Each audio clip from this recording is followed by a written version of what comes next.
Every build starts with an idea. Mine, a Halloween themed robot I call Spooky. There was just one catch. I had never done 3D modeling before. Zero experience. So I did what any sane person wouldn't. I decided to learn everything from scratch. First stop, figuring out which 3D software to use. Blender looks like it could create the next Iron Man suit, but also looks terrifying. Then there was Tinkercad. Simple, clean, friendly, basically Blender's chill cousin.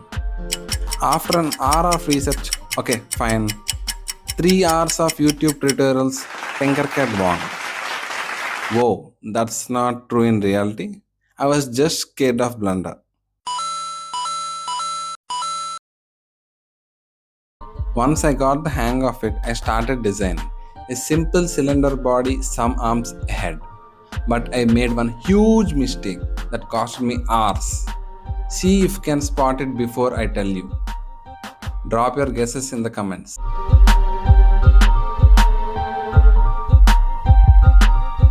After a long night of tinkering, I finally hit render. Print time 4.5 hours. This was just getting started.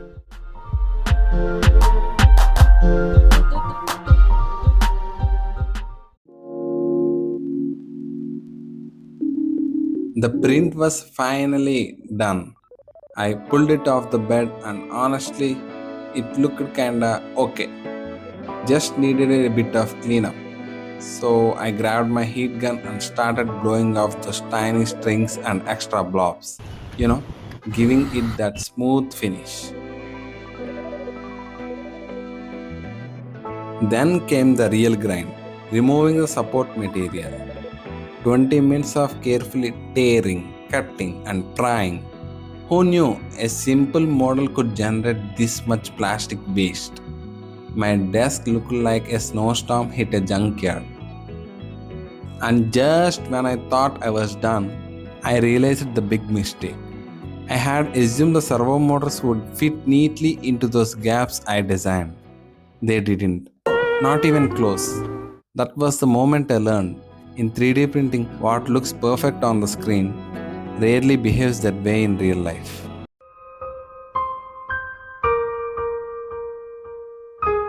I tried everything, heating, forcing, tweaking all the gaps. Nothing worked. Hours of effort, wasted prints, wasted material, all down the drain. I told myself, that's it.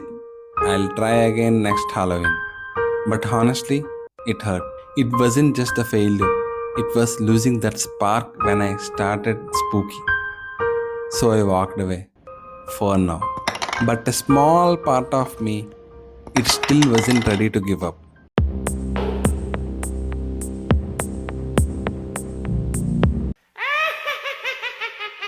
2 days later, I couldn't stop thinking about it. And then I realized if I quit now, I'll never actually learn 3D modeling. So I got back to it. This time, I spent hours studying what went wrong. Every tiny flaw. The walls way too thick. The servo slots too tight.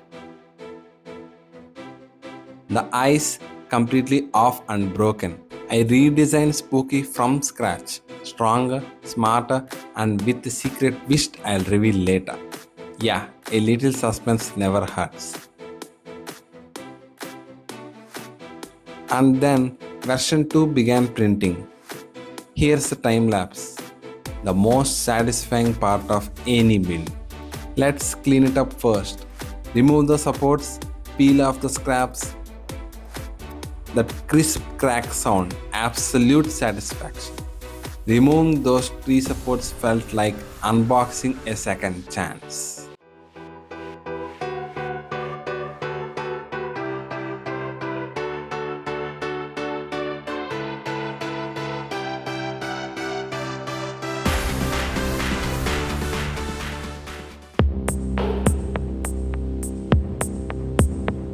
And now, the moment of truth.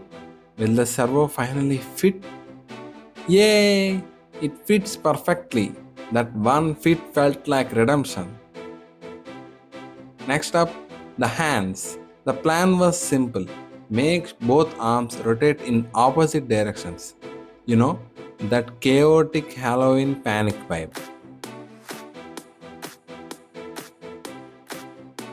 I started wiring the servos, hooked them up to the Arduino, and got to coding.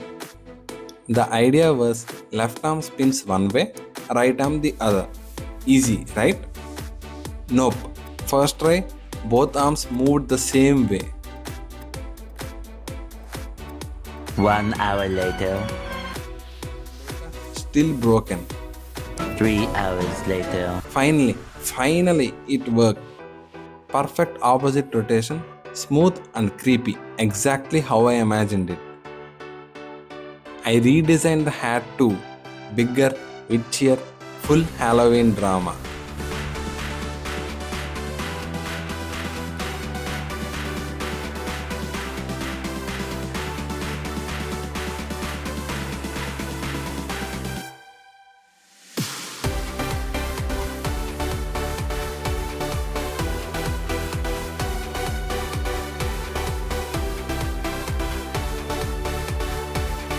And then the eyes.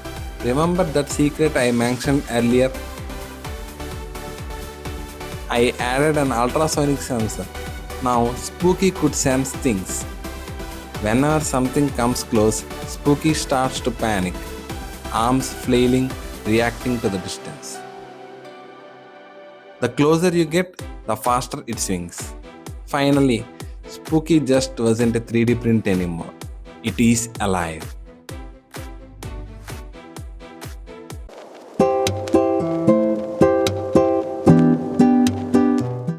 After all the failed prints, wiring chaos, and long nights, here it is, Spooky.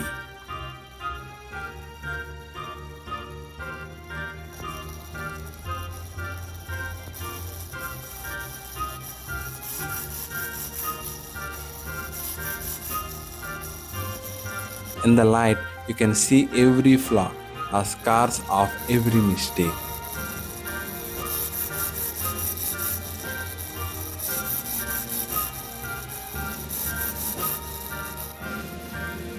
But in the dark, it transforms. The LEDs flicker, the sensors react, the hands move. It's not just a robot, it's every failure turned into motion.